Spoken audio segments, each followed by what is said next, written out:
Welcome into the Cowboys Report. I am your host, Tom Downey. Some trade stuff coming up, but we're going to begin with the latest NFL mock draft from Mel Kiper and the Cowboys picks. Now, there's picks for the Cowboys. As a reminder, the Cowboys, for now, have 9 total picks in this year's class. Round 1 at 24, round 2 at 56, round 3 at 88, a 4th, along with 4 fifth-round picks, round 5, round 6. So Kiper did the first and second rounds on his latest mock drafts.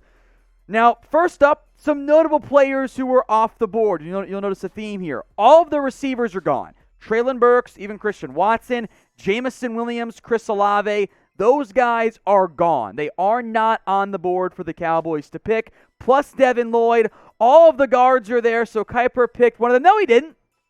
Arnold Ebiketie, ahead of George Karlaftis, is the pick here by Mel for the Dallas Cowboys. Now, I like Ebiketie. I love him as a round 2 pick. He had a big-time breakout year for the Nittany Lions after transferring from Temple. Long arms, good athlete. He can bend around the edge, doesn't play with great power. I would not be that surprised if Ebiketie was a round 1 pick. But to the Cowboys, I don't know about that one there, Mel. So before we break this down more in depth, what is your one-word reaction if we get to the end of April, pick 24 on the clock, and the Cowboys select Ebiketie? Let me know in the comment section right now. Now, my one word is reach. That's what this is. This doesn't fit for the Cowboys. I think it is a mistake if they were to take him in round 1. Here was Mel's argument. Todd McShay is getting tired of me talking up Ebiketie, but I'm a fan. I wanted to find a fit for him in round 1. The Temple transfer had an impressive season, 9.5 sacks, powerful lower body, knows how to use his hands. The Cowboys have to find a way to replace Randy Gregory, and Ebiketie could help. They could also target a guard or receiver here. Yeah, no duh, Mel. I like Ebiketie. I do. I hate this pick. This is a reach. This is bad. Mel is admitting to, I wanted to find a spot for Ebiketie in round 1, so I forced him to the Cowboys. If I can get Ebiketie in round 2, like I have in other mock drafts, I'm all for it. 18 tackles for loss, 9.5 sacks. I like the player. I wouldn't hate if he went back end of round 1 with the other edges who could be there. The problem is specifically for the Cowboys. This doesn't work. You're passing on Devontae Wyatt. You're passing on George Karlaftis, better trench players than Ebiketie. More importantly, you have your pick of all the interior offensive linemen. Zion Johnson, Tyler Linderbaum, Kenyon Green, who I have as better players and fill a bigger position. And this is not you're taking the best player available. No, you're reaching for an edge. He doesn't play like him, but that sounds like Taco a little bit to me. You can't pass on the guards here. If your receivers are all off the board, but you have your pick of all the interior offensive linemen, you have to make that selection. That is what makes the most sense for the Dallas Cowboys more than anything else. That doesn't fit for Dallas. That's not the route that they should have gone. So passing on the guards does not make sense to me at all. So our pinned comment of today's video, then we'll get to the round 2 pick here. Rate the selection, Arnold Ebiketie to the Cowboys. Scale it 1 to 100. Let me know in the comments at that pinned comment if the ad break plays here on YouTube. Round 2, pick 56, Abraham Lucas, the right tackle from Washington State. So back-to-back mocks here, folks, that ESPN is picking edges and offensive tackles for the Cowboys. Lucas was a right tackle at Washington, a very pass-heavy, pass-happy offense. He's an older guy. He needs work in the run game. I do like him. And I'll give Mel credit.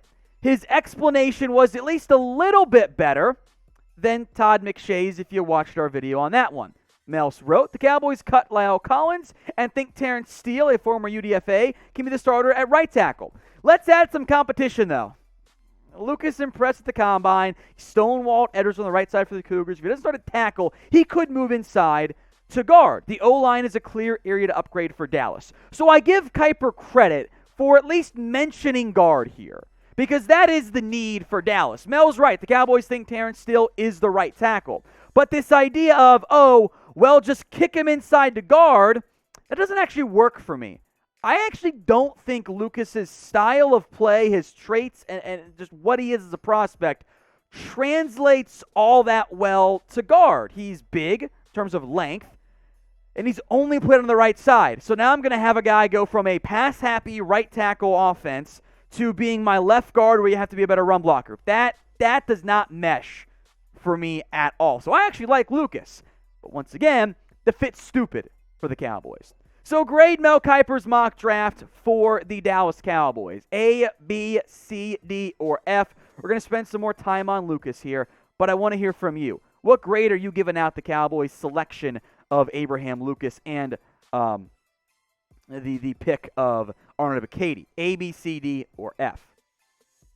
Now, Lucas, again, I think he's actually undervalued. He was very productive in that pass-happy offense. General, the NFL doesn't love these air raid, run and shoot style offensive tackles because it's not a one-to-one translation to what they're going to do in the NFL. And he does need work in the run game. But I think he's underrated. I think I have him as a second-round grade. So if I needed a right tackle, I would be all for Lucas. I don't need a right tackle. I need a guard and I need a receiver. Unfortunately for Dallas, this is why you could see him move up in round 2. The run on receivers was real. Jalen Tolbert was gone. David Bell was gone. Cole Strange was there. He was picked recently, and I think 1 or 2 picks later by Kiper. My guy Sean Ryan was there. If you want to go tight end, Trey McBride. He was also on the board at that pick. So Arnold Ebiketie in round 1 and Abraham Lucas in round 2 does not do it for me. That's not like a disaster. You're getting goodish players.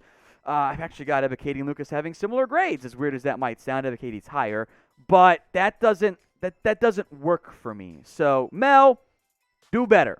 You too, Todd. These mock drafts are missing the mark for the Cowboys as of late. Now, coming up next, we have a rather wild Cowboys trade idea that I am looking forward to discussing. But first, we are this close to catching our Giants channel on Rumble. First off, thank you guys who have supported us on that video platform, rumble.com/CowboysTV. Link will be in the comments section and in the description. We are on the precipice. We are close. We've got past 1,000. I want to catch Marshall, but if we beat the Giants channel before the draft, I win our bet. You got more uncensored videos over there, Rumble After Hours, every week or so on Cowboys on that channel. So go follow us, rumble.com/CowboysTV.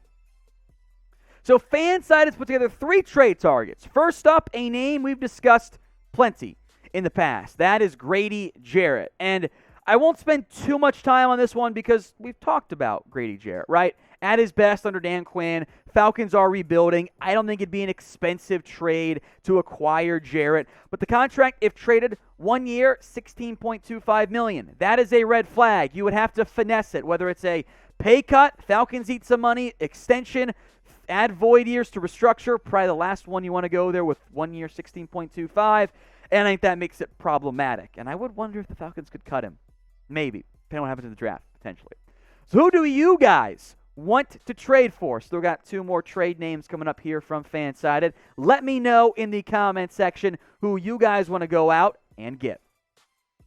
How about pass rusher A.J. Epinesa from the Buffalo Bills? Not the worst idea out there. I'll give Fansided credit for this one here. He's a logical trade target, right? He's fallen down the depth chart in Buffalo. Right now, he is edge number 4. They've got Von Miller. They spent premium picks last year on Gregory Rousseau and Boogie Basham. They brought back Shaq Lawson, so he's maybe edge 5 even. Epinesa, and this is why he would be cheap to acquire and maybe why you don't desperately want to go at him, hasn't produced for the Bills. 28 career games, a tackle per game, 5 tackles for loss total, 2.5 sacks. This does fit the Cowboys buy low on those former premium players, which is cool. I don't know if he really brings the burst that you want. So it's a good thought. I would be somewhat surprised if the Cowboys had interest in him. I think even a guy like Kayvon Chasen from the Jags might be more up their alley for what they're looking for right now as an edge. If the Cowboys make a trade, we'll break it down for you. We keep you covered with daily videos on everything going on around America's team. So if you haven't already, hit hit that big red button and subscribe. YouTube.com/CowboysTV. Check it out and subscribe if you haven't already. Whether you're watching on YouTube, Facebook, or Rumble, whatever, YouTube, go subscribe right now. Cedrick Wilson is the final one on this list. Yeah, I'm going to try and make you guys watch all the way through today's video for it. It is simultaneously out there, wild, unusual, but also is possible. The Dolphins, of course, signed Cedrick Wilson this offseason to a 3-year, $22 and change million deal. Now, that was before the Tyreek Hill trade. That was before the Dolphins added Tyreek Hill, and now Cedrick Wilson is not going to get as many targets, in theory. Of course, they also traded rid of Devontae Parker, so I'm not sure that's quite the sound there. This is possible for a trade. A trade for Cedrick Wilson right now. The Dolphins save $2.75 million.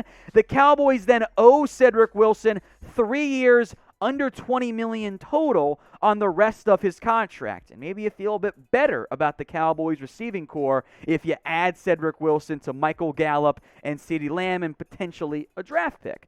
So would you trade for Cedrick Wilson knowing you pay him 3 years, $19 million and change? Sound off in the comments. Y for yes or N for no.